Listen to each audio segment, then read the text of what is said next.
आप देख रहे हैं भूलोगे नहीं। तो चलिए दोस्तों, बढ़ते हैं आज की कहानी की ओर। नमस्कार मित्रों, मैं पंजाब के धर्मकोट से सिमर संधू फिर से आपके सामने एक डरावना अनुभव पेश करने जा रहा हूँ। मुझे अपने मित्रों और रिश्तेदारों से उनके भूतहा किस्से सुनने में काफ़ी आनंद मिलता है। तो आज मैं आपको मेरी चचेरी बहन का डरावना अनुभव बताने जा रहा हूँ। उसका नाम जसमीत कौर है और वो मेरे बुआ जी की बेटी है। ये घटना तब की है जब वो कॉलेज में एमएससी की पढ़ाई कर रहे थे।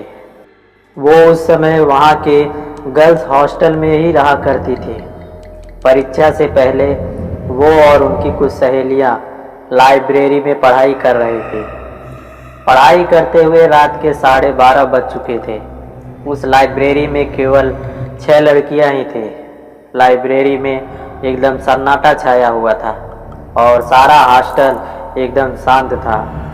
तभी उनमें से एक लड़की ने कहा कि बस यार, पढ़ पढ़ के बोर हो गए हैं, क्यों ना कोई खेल खेलें जिससे दिमाग भी फ्रेश हो जाए और अच्छी नींद भी आ जाए।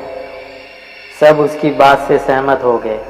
उनमें से एक लड़की, जिसका नाम पूजा था, बोली कि चलो हम सभी किसी आत्मा से बात करते हैं। ये सब कहकर वो अपने कमरे में गई और एक बोर्ड लेकर आई जिस पर A to Z तक अल्फ़ाबेट 0 से 9 तक नंबर और किनारों पर यस और नो लिखा था। पूजा ने बोर्ड के चारों किनारों पर 4 मोमबत्तियां जलाई और फिर लाइब्रेरी की सारी लाइट बंद कर दी।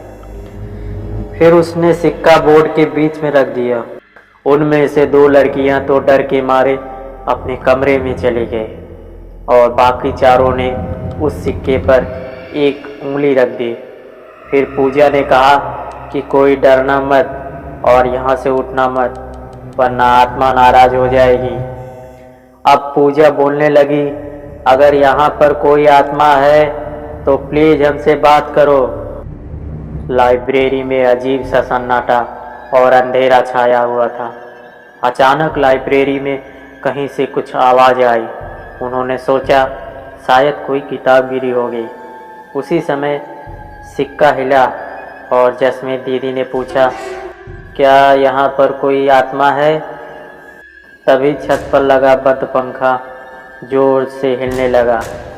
सभी लड़कियाँ डर गईं, लेकिन पूजा ने कहा कि कोई भी लड़की अकेली मत भागना, ऐसा करने से आत्मा उसे नुकसान पहुंचा सकती है। उसके बाद पूजा ने ऊपर देखते हुए कहा कि अगर कोई आत्मा यहाँ है तो हमसे बात करे। कुछ देर तक सन्नाटा रहा और अचानक सारी मोमबत्तियाँ बुझ गईं और लाइब्रेरी से कदमों की ठक ठक की आवाज़ आने लगी। सभी लड़कियाँ डर के मारे भाग गई, लेकिन जसमीत दीदी पीछे रह गई और उनसे दरवाज़ा नहीं खुल रहा था। अचानक उन्हें लगा कि कोई उन्हें पीछे की तरफ खींच रहा है। वो ज़ोर ज़ोर से रोने लगी और चिल्लाने लगी।